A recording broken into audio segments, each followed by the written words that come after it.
Ce remède est naturel, non toxique et non invasif. La guérison a été constatée après 7 jours.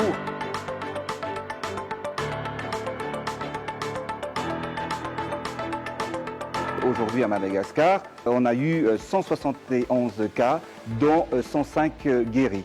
Et la majeure partie de ces malades atteints du coronavirus ont été guéris. Et les patients qui ont été guéris, ils ont pris uniquement avec l'administration seule du produit Covid Organix. La guérison a été constatée après 7 jours, voire 10 jours de la prise du CBO ou du tabac Organix.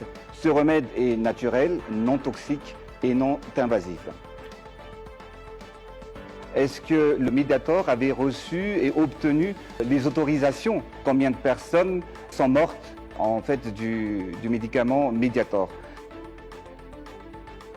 La déclaration du professeur Bernard Debré et Philippe Yven, ils ont présenté presque plus de 58 médicaments fabriqués par des laboratoires prestigieux qui non seulement ne soignent pas, mais selon leurs propres termes, qui sont dangereux et mortels. Ces médicaments ont été et sont distribués en Afrique et je n'ai jamais entendu le docteur Moeti ou l'OMS faire une déclaration qui n'autorise pas la prise de ces médicaments. Si ce n'était pas Madagascar, mais si c'était un pays européen qui aurait découvert en fait ce remède, est-ce qu'il y aurait autant de doutes? Je ne pense pas.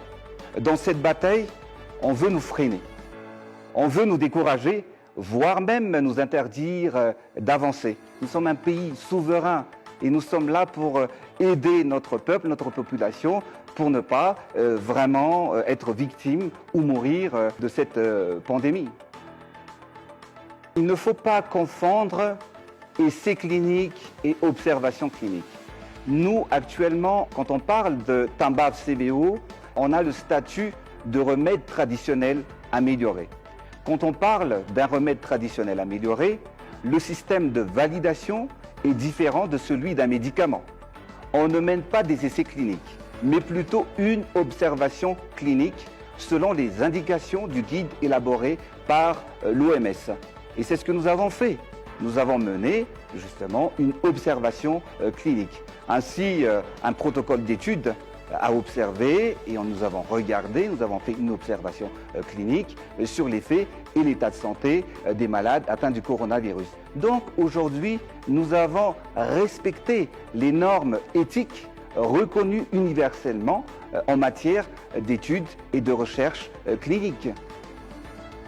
L'IMRA est un centre de recherche médicale et pharmaceutique et de formation fondé en 1957 par le professeur Ratsimamang, qui est une figure émérite de la science africaine.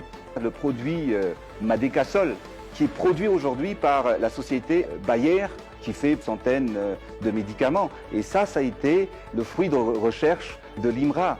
Et ça, c'est un produit, c'est un médicament qui a été concocté en 1961. Cela pour vous dire qu'il ne faut pas en fait sous-estimer les scientifiques africains et les scientifiques malagasy. Le problème, c'est que ça vient d'Afrique. C'est une guerre, ce n'est pas la force militaire ou également la puissance économique qui joue actuellement, mais Dieu et le Seigneur nous a donné les plantes médicinales pour aider les autres pays et le monde entier pour lutter contre cette maladie.